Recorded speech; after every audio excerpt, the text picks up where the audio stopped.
Good afternoon, students. Previous class we learnt about arguments against democracy. Arguments against democracy. Today's class we are going to learn about arguments for democracy.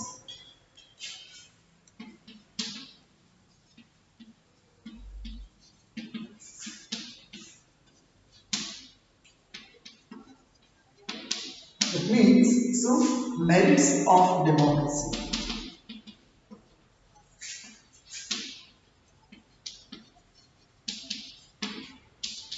So don't get confusion once again. Arguments for democracy means merits of the democracy. So dear students, before going to discuss about arguments for democracy, just we'll see an example. What is happening in China, especially between 1958 to 1961. So, China's famine of 1958 to 1961. It was one of the worst recorded famine in the world history.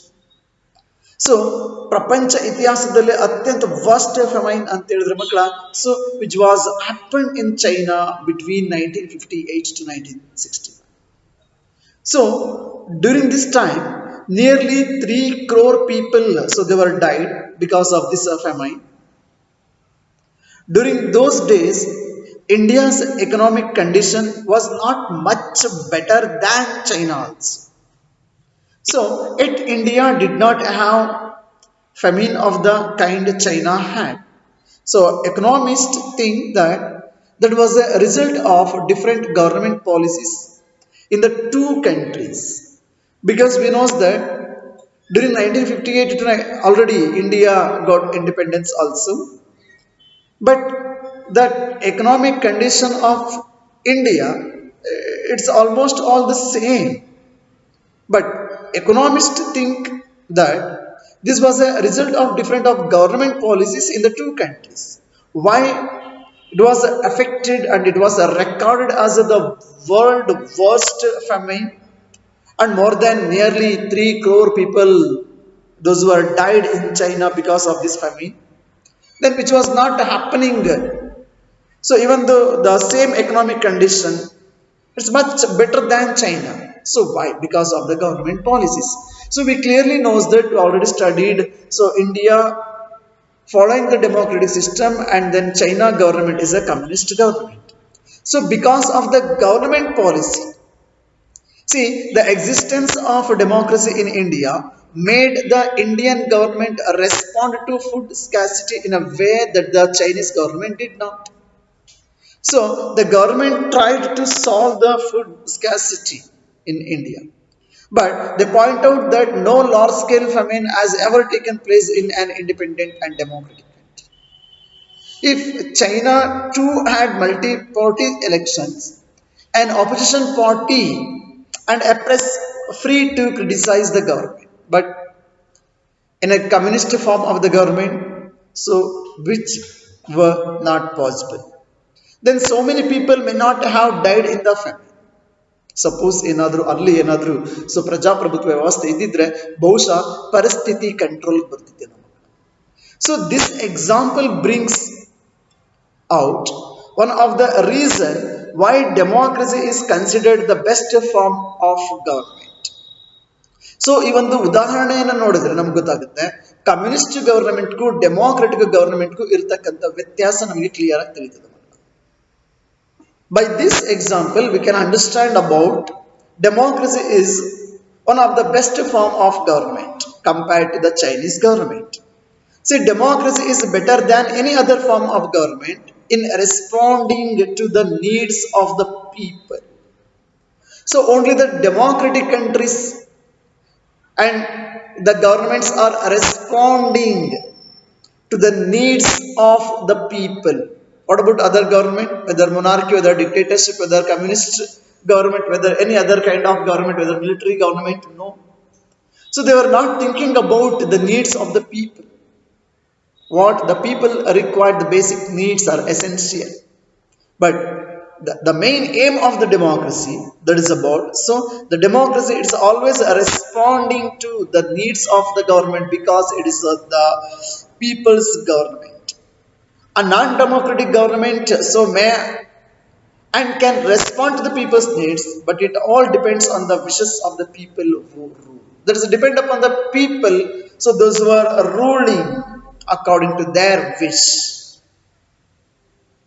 So, dear students, if the rulers don't want, they don't have to act according to the wishes of the people. A democracy requires that the rulers have to attend the needs of the people. So that's what a democratic government is a better government because it is a more accountable form of government compared to any other government.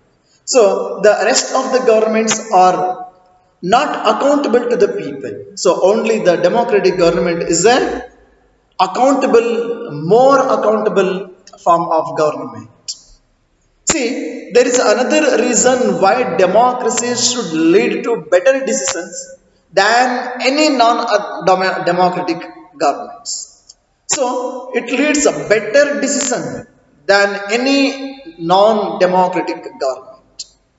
See, democracy is based on consultation and discussion. What we are already discussed about this point. So the democracy, the system is there, the government policy and the implementation of the law. So it is completely based on consultation and discussion. Understood now? So here a democratic decision always involves many people. Understood now? So it involves many persons and always discussions and meetings when a number of people put their heads together, they are able to point out mistakes, possible mistakes in any decision.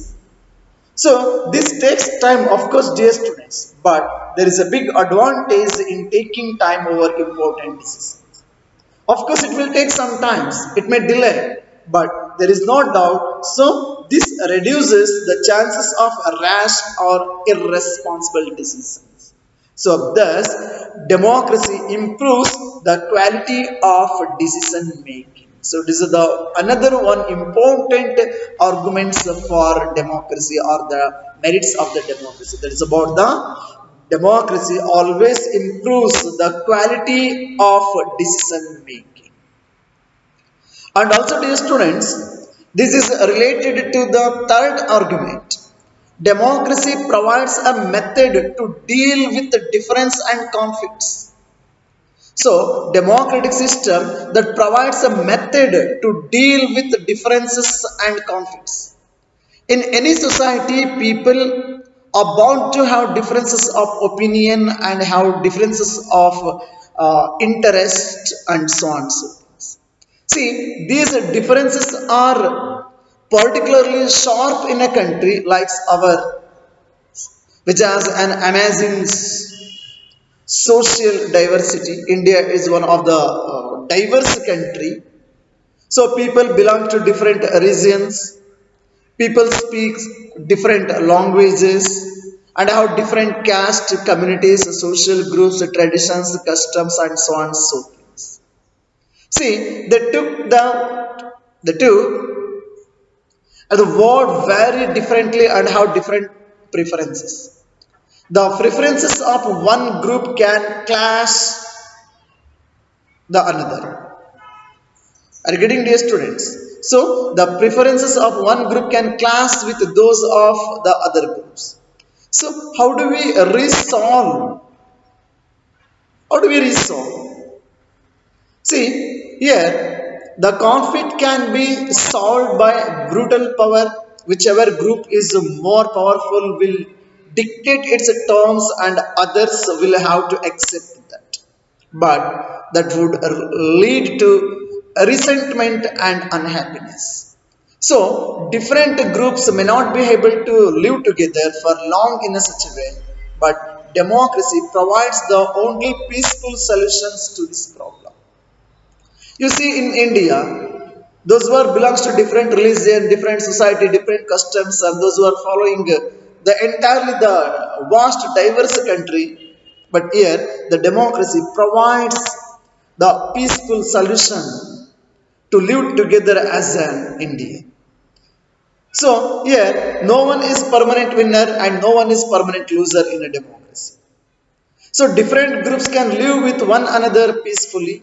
In a diverse country like India, democracy keeps our country together. That's what we used to call as a unity in diversity. Unity in diversity. So these the different arguments were about the effects of democracy on quality of government and social life. But the strongest argument for democracy is not about what democracy does to the government. It is about what democracy does to the citizens. Are you getting these students? So,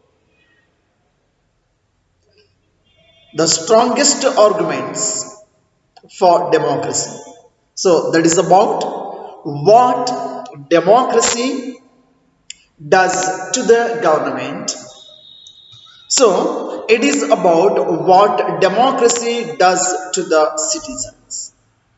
See, even if democracy does not bring about better decisions and accountable government, it is still better than other forms of government.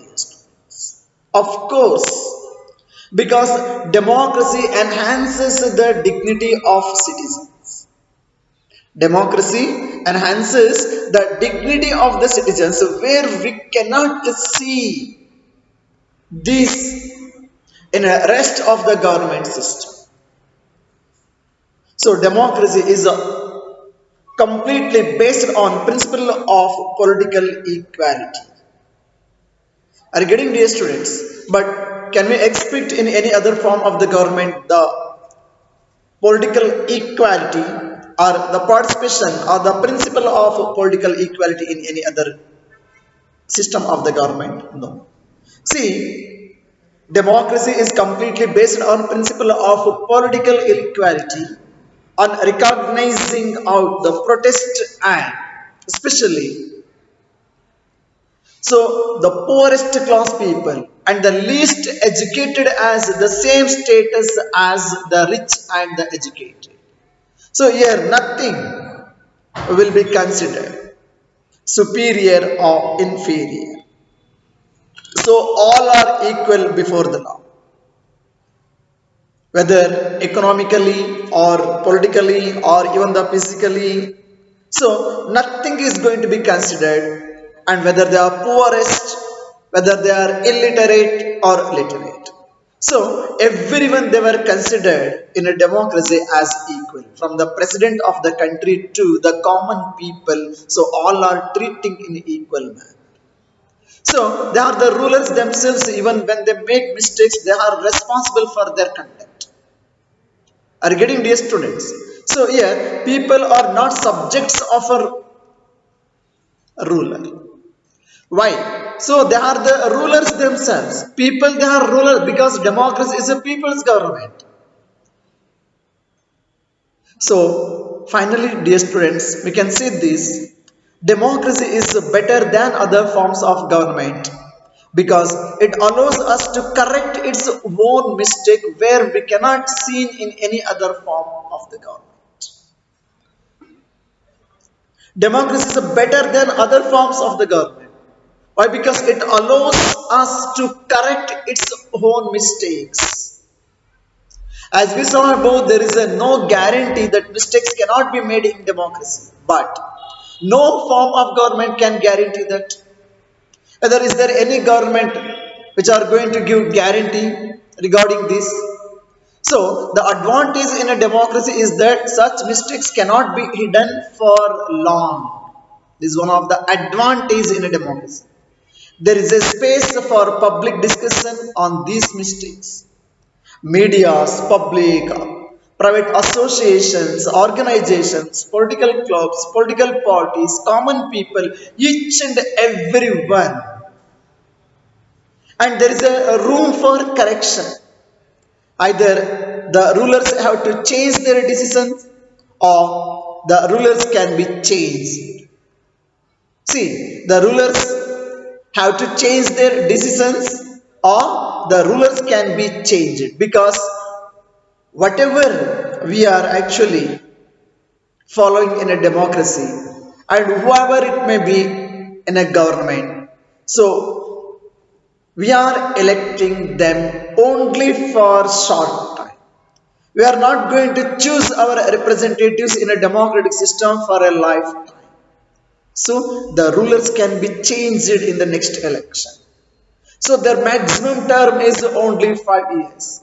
So this cannot happen in a non-democratic government. Are you getting this, students? So, democracy cannot get us everything and is not the solution to all problems. But, dear students, so there is no doubt, it is very clearly better than any other alternative that we know at present. So, it offers better chances of a good decisions. It is likely to respect people's own wishes and allows different kinds of people to live together also.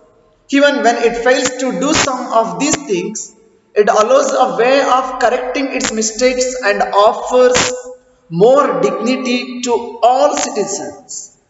That is why, dear students, so democracy is considered the best form of government.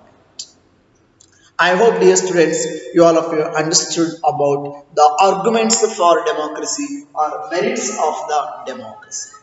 So, compared to all other existed the different form of government, when we have studied all other different governments, so there is no doubt we can conclude like this: democracy is one of the best form of the government at present.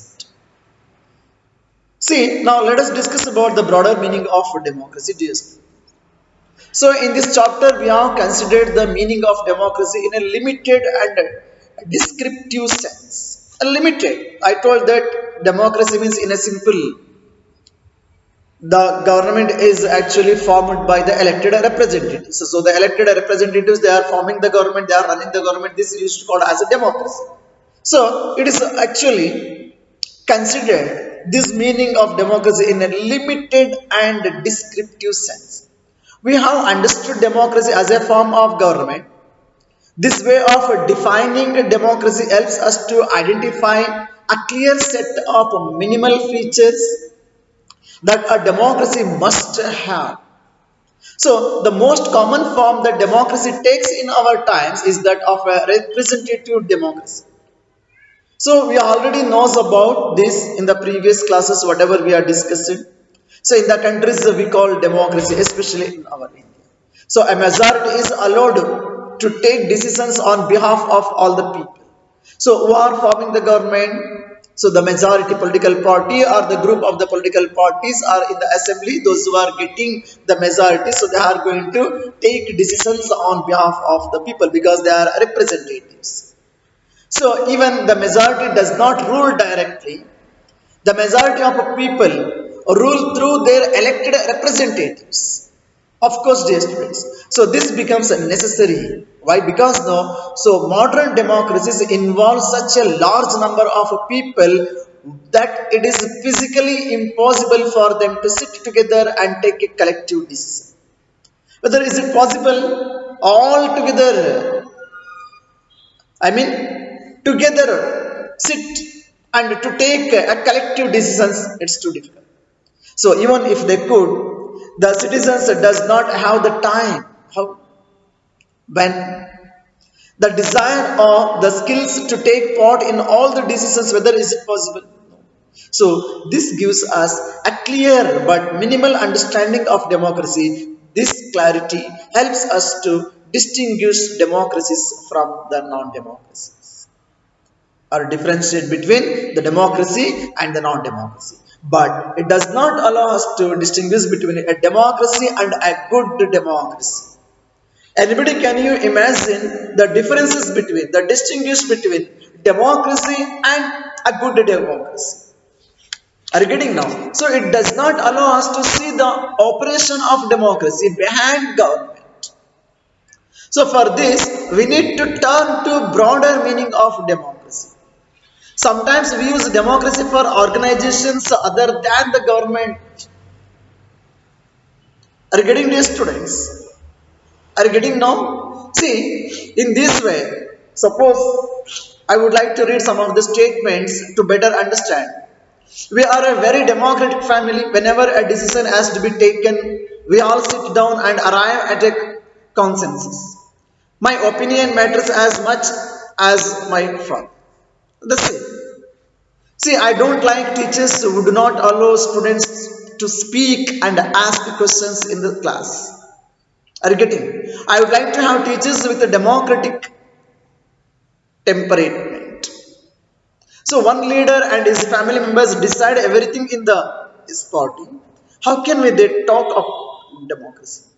So all of you knows that you are getting experience of this also, some of where. So we can see that. So the measure, the party positions and everything, it's so completely distributed within the family members also. So these ways of using the word democracy go back to its basic sense of a method of taking decisions. A democratic decision involves consultation with and consent of all those who are affected by the decisions. So those who are not powerful have the same say in talking the decisions as those who are powerful. So this can apply to government or a family or any other organization. So thus democracy is also a principle that can be applied to any sphere of life also, students. I hope dear students, so you all have understood these things. So if you are not, so please call me and then let me clear your doubt. Next class I am going to continue. Thank you. Have a nice day.